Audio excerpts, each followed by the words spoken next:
Olá, gente, mais um vídeo. Esse vídeo aqui tem toda uma conotação especial, né? Já vista que nós recebemos aqui a portaria 214/2022 da Procuradoria-Geral da Fazenda Nacional. Bom, eu sou o professor João Cláudio, professor de Direito Tributário, e tenho a maior satisfação de compartilhar com vocês esses vídeos que são elucidativos da prática tributária. Se você achar que esse conteúdo faz sentido, compartilhe, ative os alarmes, o sininho. Também participe através de comentários que vão instigar esse debate. Vamos curtir essa onda da educação fiscal, que é importante num estado como o nosso, que tem um custo tributário tão elevado. Bom, gente, falando especificamente da portaria 214, eu preciso contextualizá-la. Haja vista que nós estávamos aguardando, acho que eu digo assim, o mundo tributário, né, as empresas de modo geral, estavam aguardando o posicionamento do governo federal a respeito do projeto de lei que foi enviado pelo Congresso Nacional após aprovação no Senado e na Câmara, que possibilitaria, né, para a renegociação de dívidas de empresas optantes pelo Simples Nacional. Então, se você possui uma empresa optante pelo Simples Nacional, ou se você é inscrito como microempreendedor individual, presta atenção no que a gente vai dizer aqui, isso é muito importante, haja vista que nós não tivemos, é verdade, a sanção presidencial em relação ao projeto de lei aprovado, como eu disse, no Congresso, que previa uma série de benefícios em relação ao refinanciamento fiscal, porém, o governo federal, através da Procuradoria-Geral da Fazenda Nacional, como eu já adiantei, editou a portaria 214. E essa portaria, que a gente vai falar dela hoje, é o objeto da nossa fala hoje, ela saiu na edição extra do Diário Oficial da União.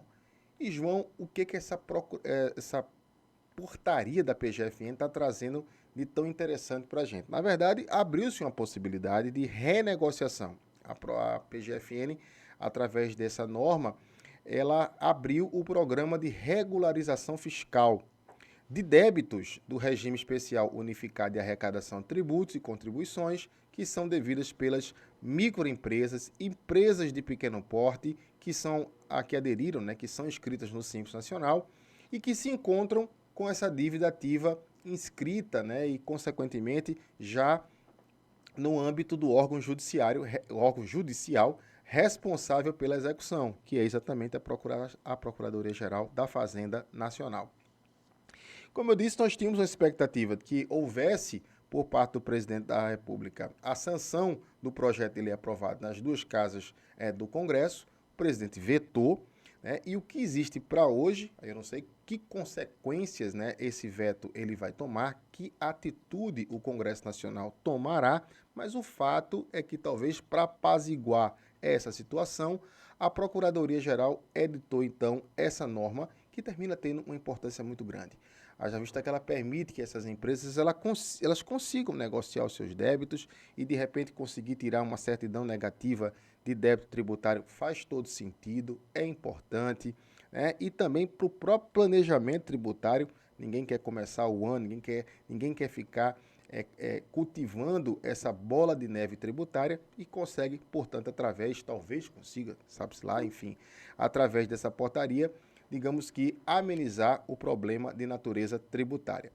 Pois bem, essa portaria, eu vou focar em alguns pontos, né, para tentar exatamente decifrar essa norma, né? Ela é muito técnica, ela fala de vários conceitos tributários que precisam ser melhorados para que a gente possa entrar devidamente no entendimento. Então, a primeira coisa que eu preciso pontuar é que tipos de créditos tributários estão abrangidos por essa portaria. E aí eu preciso dizer que quando há débitos, né, juntamente à União, e o sistema simplificado é gerenciado pela União, veja, esses débitos eles permanecem no âmbito da Receita Federal. E enquanto estão no âmbito da Receita Federal, é normal, é natural que os programas de recuperação fiscal permitam também, no momento administrativo, se fazer todo tipo de negociação.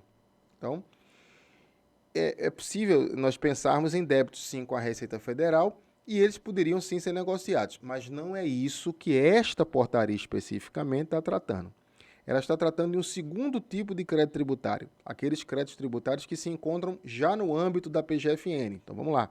O crédito tributário, ele existiu, está constituída, a obrigação tributária lançada, constituiu o crédito tributário, prazo para pagamento do contribuinte, vencido o prazo, a Receita Federal, ainda administrando, pode fazer as negociações. Não é o caso desta portaria, tá?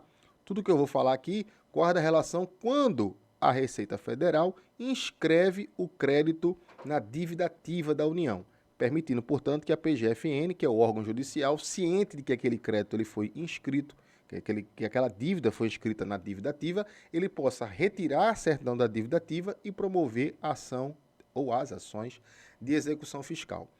Enquanto esse crédito estiver no âmbito da Procuradoria-Geral da Fazenda Nacional, é possível, a partir de hoje, se ingressar com o pleito de transação que a portaria 214 está exatamente normatizando. Então, moral da história, qual é o crédito das empresas do Simples Nacional, optantes do Simples e aqueles microempreendedores individuais conseguem transacionar? Aqueles que se encontram na dívida ativa da União, aqueles que se encontram no âmbito da PGFN. No âmbito da Receita Federal, a portaria não trata. No âmbito da PGFN, sim. Portanto, prontos para um eventual ajuizamento. Veja, dito isso, tá, a gente precisa entender que a Procuradoria estabeleceu um critério, o segundo ponto, portanto, o critério para realizar essa transação ou essa negociação.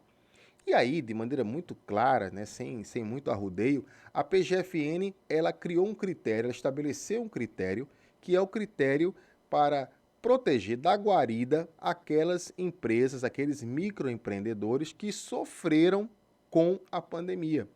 E como foi que ela estabeleceu essa métrica? Essa métrica foi da seguinte maneira: ela estabeleceu uma comparação entre a receita bruta mensal dos períodos de março a dezembro, exatamente porque em março de 2020 começou ali a pandemia. Então, março de 2020, se estabeleceu um valor, ou seja, se estabelece, é possível nós levantarmos, o faturamento da empresa que aconteceu nesse período, e também desse mesmo período se tomará como referência, a Procuradoria utilizará como referência também o período de 2019, ou seja, de março a dezembro de 2019. Então, na verdade, a PGFN terá dois números. Terá o número de 2019, terá o número de 2020, apurado de março a dezembro. O que ela vai fazer? Ela vai verificar se houve uma queda no faturamento. E a partir dessa queda do faturamento, ela vai verificar, classificando os créditos tributários que ficaram em aberto das empresas optantes do Simples e dos microempreendedores individuais em 4 níveis. Um nível de possível recuperação do crédito, um nível de média possibilidade de recuperação, um nível de difícil recuperação e um nível de irrecuperabilidade dos créditos. É exatamente os índices A, B, C e D, onde A é o melhor e D é o mais improvável crédito a ser recuperado. Com base em quê? Com base na receita bruta mensal comparativa de 19 e 20. Bom, feito isso, ou seja, feita essa apuração, feita essa classificação, é onde entram os planos, ou seja, os modelos de transação que a portaria traz. E ela vai trazer desde a possibilidade de se fazer o parcelamento mais simples, onde não há desconto, pega simplesmente o valor do crédito tributário e se divide pelo número de 60 parcelas. Lembrando que a parcela nunca pode ser inferior a R$ 100 para as empresas do Simples e R$ 25 para os microempreendedores individuais. Então não pode se chegar a menos que isso, então vão ser menos parcelas e é assim que vai acontecer essa lógica. E vai também, desde isso, até mesmo a um plano mais, digamos assim, como é que eu poderia dizer, de mais benefício para o contribuinte, tá? E que plano é esse? O plano seria aqueles créditos que são irrecuperáveis, ou de difícil recuperação, o contribuinte ele irá pagar 1% do valor do crédito. Ou seja, quanto é que está o crédito lá na PGFN? Sei lá, X milhões, sei quantos mil, 1% vai ser pago em até 8 vezes e o saldo vai ser dividido em até 137 parcelas. Somando as 137 parcelas com as 8 da entrada, ou seja, uma divisão do crédito tributário que se encontra na PGFN em 145 parcelas. O detalhe também fica por conta da possibilidade de redução de juros, multas, encargos, que a legislação permite que isso seja também, digamos que, incidente, ou seja, se retire, se enxugue a dívida de até 100%, ou seja, é possível um desconto de até 100% em juros, multas, enfim, desde que isso não ultrapasse 70% do total da dívida. Feito isso, né, nós temos aí o segundo e o terceiro ponto já estabelecido, ou seja, a métrica que vai ser utilizada pela PGFN, não só na classificação, mas efetivamente no modelo, digamos assim, de divisão das parcelas para efeito liquidatório, para efeito de liquidação. Claro que aquelas empresas que se encontram numa dificuldade de recuperabilidade de crédito tributário, é possível, inclusive, a gente tem aqui a redação específica, né, do artigo 7º que diz, olha, quando a capacidade de pagamento do contribuinte não for suficiente para a liquidação integral de todo esse passivo, a legislação diz, olha, o que é que se pode fazer? Né? Se pode fazer o seguinte, os prazos de descontos ofertados serão graduados, de acordo com a possibilidade de adimplemento dos débitos, observados os limites previstos na legislação de regência no que tange à transação, ou seja, também uma possibilidade ainda de uma negociação, digamos assim, melhor para o contribuinte. Me parece que esse é o espírito da portaria, ou seja, trazer novamente para o mercado competitivo, aquelas empresas que sofreram impacto diretamente com a pandemia. Bom, dito isso, a gente tem, já falei da parcela mínima, que também faz parte do terceiro ponto, R$ 100 e R$ 25, 100 para as empresas do Simples, R$ 25 para as empresas que são microempreendedores. E aí um quinto ponto importante. João, onde é que eu faço isso?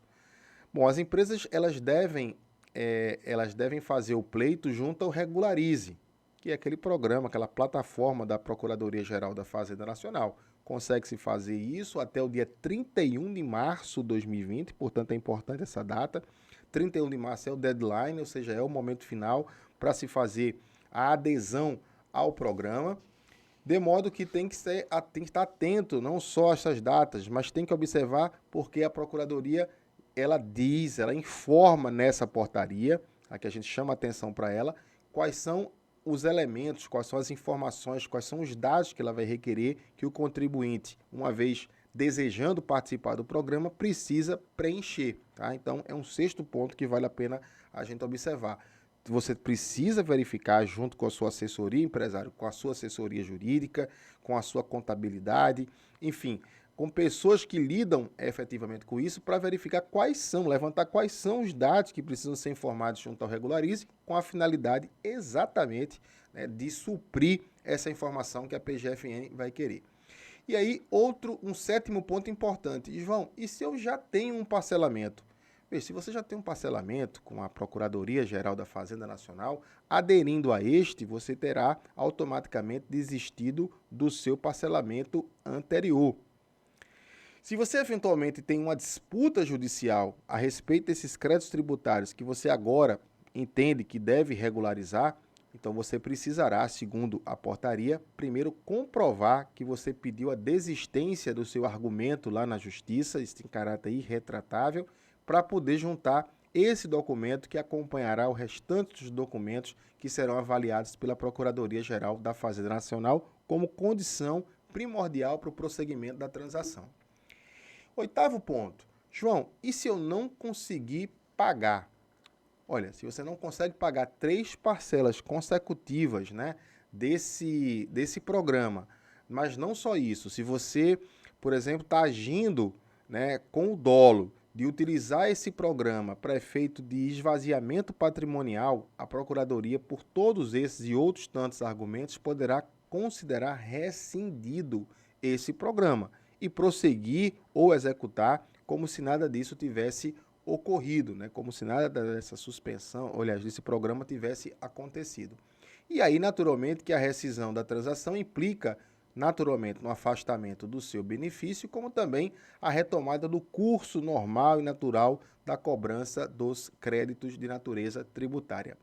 Acredito que esses sejam os pontos mais relevantes que precisamos levar em consideração no que tange à portaria 214.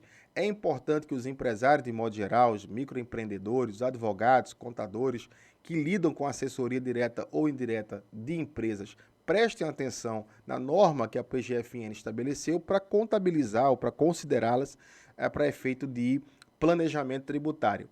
Eu imagino que ninguém queira, né, ficar rolando dívida, aumentando essa coisa gigante que pode ano a ano, né, inclusive estar diminuindo as possibilidades de convivência, né, de vida da empresa, e que isso pode ser, por que não, uma possibilidade. Claro que isso não é uma solução mágica, ela tem lá as suas lógicas, tem a sua métrica, e isso precisa ser levado em consideração também no próprio planejamento tributário. Então, se você entende que esse conteúdo faz sentido, se esse conteúdo agregou, né, ative os alarmes, ative o sininho, compartilhe, participe, deixe perguntas, que a gente vai ter maior cuidado, zelo em trazer respostas que contribuam para essa discussão de educação fiscal. Um forte abraço e até o próximo vídeo.